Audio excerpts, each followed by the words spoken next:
Come back to the Line of Fire. Hey, thanks for having us, Dr. Brown. Sure thing. You're a good man. Hey, do you have you had any further flack over what happened with HGTV? Did you run into people that know your story nationally because of what happened to you guys?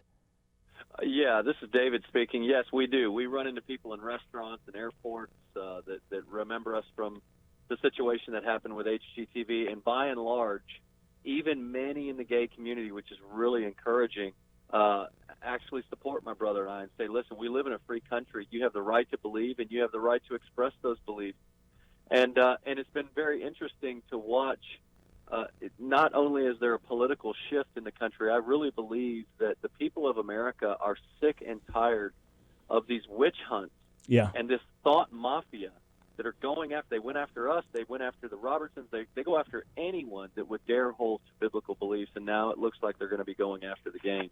Yeah, so before we talk about their show, Chip and Joanna Gaines, in a moment, for folks that don't know what happened with you, you guys were former professional baseball players. You're real estate entrepreneurs, highly decorated in that regard. You've got great wives and kids, family, very, very TV friendly. HGTV reached out to you about doing a reality show with your families as real estate agents. Flip it forward. You were talking about flipping homes, etc. They knew who you were. And then suddenly, once the filming had actually begun and your offices were renovated for make them TV friendly and all of that, once it had begun, you got dropped. Why did you get dropped like hot potatoes by HGTV? Well, this is Jason speaking. And what happened was when HGTV started to air commercials on our show, a group called GLAD, Gays and Lesbians Against Whatever, they put some pressure on HGTV and said, hey, don't you know these guys are anti-gay and anti-women? Just because we stand for marriage between a man and a woman, we're strongly pro-life. And, of course, HG defended us, said, no, that's not true of the guys. But GLAD put so much pressure on them for a solid week when HG told them that they wanted to stick with us. That GLAD tapped their friend Right Wing Watch, which, Dr. Brown, I believe that you've been I'm a favorite. I do shout-outs to them on a regular basis, yeah. Yeah, they tapped Right Wing Watch, and Right Wing Watch wrote a brand-new article on me and David just making us look like little devils, and HG wasn't prepared for that type of fight. And so when a bunch of people on Facebook started to chime in and say, hey, HG, these guys are haters and bigots and all this kind of stuff, HG, they caved and they said, guys, we got to let you go. We weren't expecting this. So they got bullied. HG got bullied, and that's exactly what we see still happening today. Yeah, and guys, I just want to talk about this another moment. So if you can stay on past the break, we'll just take a couple more minutes on the other side of the break. But I've said for years, the bullying will backfire. The bullying will backfire. It is the exact opposite of diversity. It is the exact opposite of inclusion. It is the exact opposite of tolerance. And Americans really have had it. And even though the elections didn't focus on this, this is part of the pushback that's taking place in America. We'll be right back. When I wrote the book Outlasting the Gay Revolution, came out a little over a year ago, September 2015, I said that gay activists would overplay their hand, that the bullying would backfire, that those who have become so glaringly intolerant and bigoted in the name of intolerance, in the name of tolerance, that this would all backfire, that there would be a pushback. And I believe we're seeing that in different ways in society. The New York Times even told the Democratic Party, think of this, New York Times telling the Democrats, get back to your message of economic fairness because this all the push on transgender bathrooms is just not the big issue to the American public right now. Well, Chip and Joanna Gaines, their show on HGTV, Fixer Upper, is one of the most popular on the network. They were recently on the front cover of People magazine. They've been multi-week New York Times bestseller. They've been credited with helping to revitalize the economy of Waco, Texas. And yet it was discovered that they go to a conservative evangelical church that, horror of horrors, believes the Bible. And now they're being interrogated, and, well, what do you actually believe? And would you have a same-sex couple on your show? And on it goes. I'm speaking with David and Jason Benham, who watched HGTV be bullied. You know what's ironic, gentlemen? There is a fashion designer who said that their company will not work with Melania Trump. And they made this big statement about it, which my guess is it's going to hurt them more than it helps them. But people say, that's your right. You're a fashion designer. If you don't want to work with them, fine. Well, then why isn't it the right of a Christian baker that says, I'll serve you as a gay couple all the time, but I can't put a message on your cake that I differ with. Sorry, I can't do that. Why don't they have the right to do it? It looks like Americans are seeing the double standard. Yes, this is David speaking, and even what you're talking about was she would not create clothing for the Trumps. Fashionista, which is a conglomerate website for fashion design, they have 2.5 million followers. They're calling fashion designers not to, and they use this word, normalize or humanize the Trump family and administration. Now, that is ridiculous.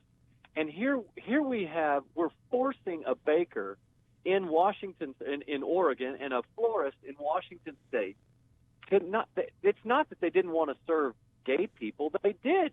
As a matter of fact, they had relationships with plenty of gay people that they serviced. Yep. But when it came to normalizing a gay marriage, all of a sudden, all hell breaks loose. This is the most hypocritical thing, and it's what's coming to the Gaines family. And we know Chip. And we truly believe Chip and Joanna are going to stand strong. Yeah, and here's the other thing that's very indicative.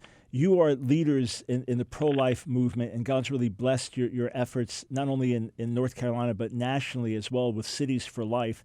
And you know that when the Doritos ad last Super Bowl came out, that there were pro-abortion groups that were horrified because they said it humanized the fetus. How dare you humanize the fetus? So there is the dehumanizing of the baby in the womb. But what this fashionista website, this conglomerate is doing, they now want to dehumanize their political opponents. And that's part of what happens.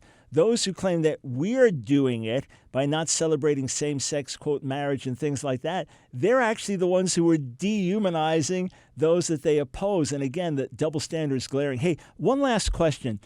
I don't know if you're aware of this, but when my mom passed away 2 weeks ago, the rabbi that the cemetery sent to officiate at the ceremony was not only a regular listener in my radio show, but is openly gay. And I welcomed him, embraced him. I knew it coming in. We had great dialogue there. We've been having great dialogue after. With his encouragement, I wrote an article about it. Does that surprise you, knowing the stances that I've taken over the years about homosexuality, that I would welcome an openly gay rabbi to do the funeral ceremony for my sister for my mom's passing?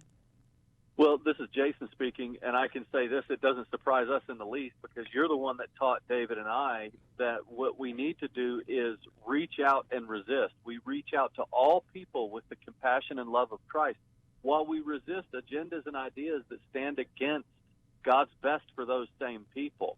And so that's exactly what you've done. You disagree with that man's lifestyle, of course, and I'm sure you've had conversations with him about that because you want what's best for him. But to reach out to him as an individual with compassion, you've done that. Doesn't surprise me in the least, and that's what all Christians are supposed to do. Yeah, and look, we live in this world, and in this world, we're going to be in contact with people with different ideologies and different beliefs and different values and different lifestyles, and we want to share the gospel with them and lead them to know the Lord and live a life that's pleasing to Him. But we're going to live together as neighbors, even in settings like that. Where my sister wanted a rabbi at the funeral, great, let's do it. And that's the rabbi that the cemetery provided. And I wanted him to know my reception of him as a fellow human being, and he wanted me to know the same. So in the midst of these intense differences theologically, morally, culturally, we come together as fellow human beings. And you know what was so wonderful? When you guys were getting blasted and when HGTV dropped you, and you're on, Kelly Files and all these different shows, across the nation, you would not say a negative word about HGTV. Just like today, you said they got bullied. So when we cut you, you guys bleed love, and that's what's going to overcome a lot of the bigotry that's out there against us. That's exactly right, and that's how the early church captured and captivated the Roman world, and it's how the Christian faith has brought supernatural peace. And during this time of year, we know that the favor of God, the peace of God rests on the people of God. And then when we are ridiculed, persecuted, reviled, we can respond in love, and that will absolutely capture this culture. And that's a narrative that these radicals do not want seen. But the more they go after people like the Gaines, the more they go after the bakers and the florists and see our convictions, and yet we're loving in the midst of it all, the more we believe this nation is going to turn back to the God that made us great. Amen. And that's the ultimate solution. If America is to be, quote, great, it's going to be through God's grace. By the way, woke up this morning to learn that someone had hacked our Facebook site and changed our address to Homophobia Drive. So we reported it to Facebook immediately, and they work with us to correct the problem. But listen, when people get to know David and Jason Benham and their family, when people get to know me, when we sit down face to face as coworkers and neighbors, all of the lies that are being told and the exaggerations that are being put forth, they disappear, and it only hurts those who are putting forth the false narrative. So keep setting the great example that you are, and I know that God's going to continue to expand your profile and your voice. And let's pray for Chip and Joanna Gaines to stand strong. Got it. Thanks for having us on. Thank you, Dr. Brown. Thanks for coming on. Appreciate it.